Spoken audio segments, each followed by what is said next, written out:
Hello everybody, welcome back to another video. The agenda for the day is my friend is purchasing a new road bike. Not exactly new, it's a used road bike, so I thought let's make a video on how to purchase a new pre-loved road bike. Let's go.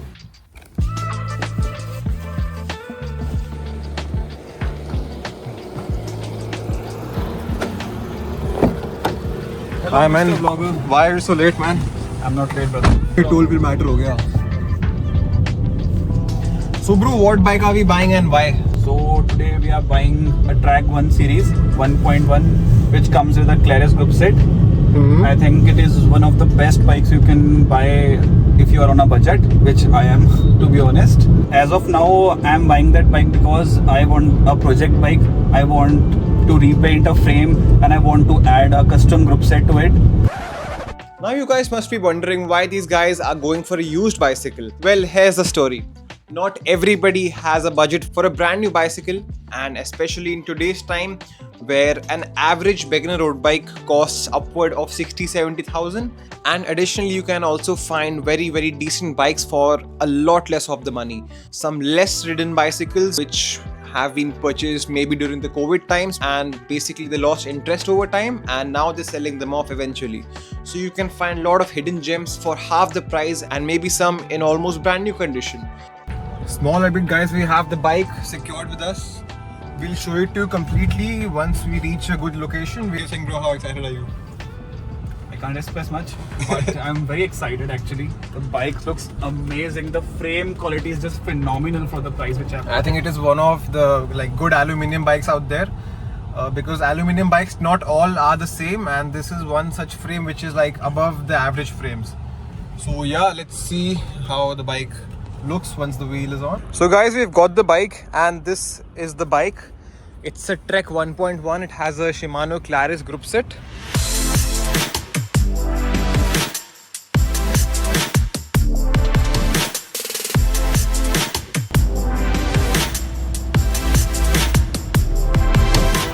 And the frame is all aluminum.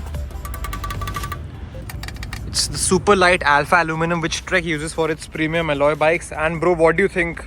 You're the new owner of the bike. What do you think of this bike now? First of all, I wanted a bike as a project bike, so I was looking for a good quality frame, and this was one of the best frame in my budget. And the speciality of this frame is the frame is very stiff. So this is my project bike. So the first step that I'm going to do is I'm going to completely repaint this bike, and after that my plan is I'm going to put a Shimano 105 R7000 onto this bike, because this frame is actually very good. So all these components will support this frame and a very good quality bike will be prepared in that much budget.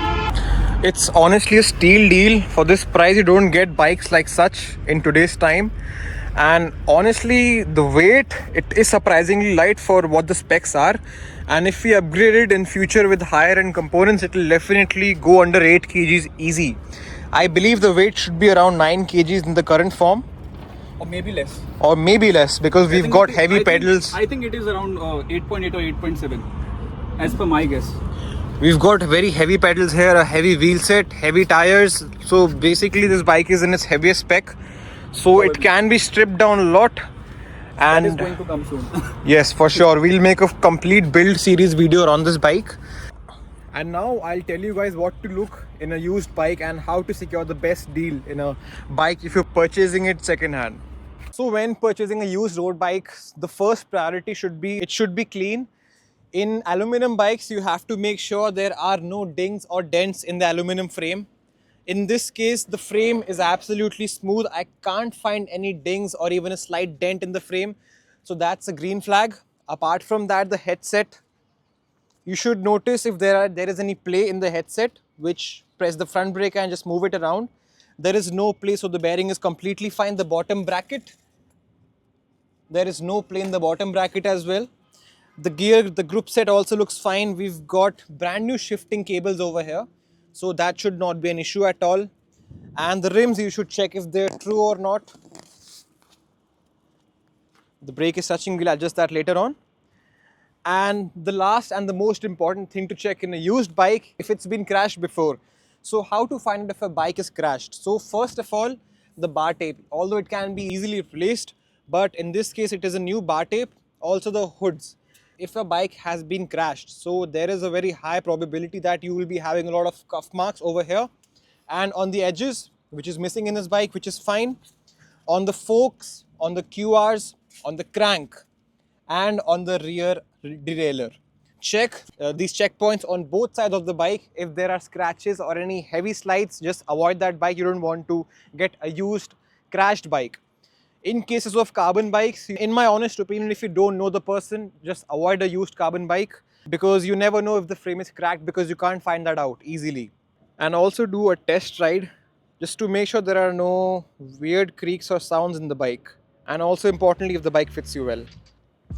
Now another question is, where do you find good used deals? Well, if you're from India, there's a Facebook marketplace community called Cyclop, where all of the people or any individual who's into the cycling community posts their stuff onto the group, their sale post, if they're selling a bicycle, if they're selling a component or anything related to cycling. Other than that, you can try eBay, but that should attract customs. I've never personally used eBay, so I can't comment on that. FB Marketplace is another option, and if you're lucky and if you're keen enough, maybe OLX can work out too. That's how you can find a decent used bike. So yeah, that's pretty much about it. Thanks for watching and have a really nice day.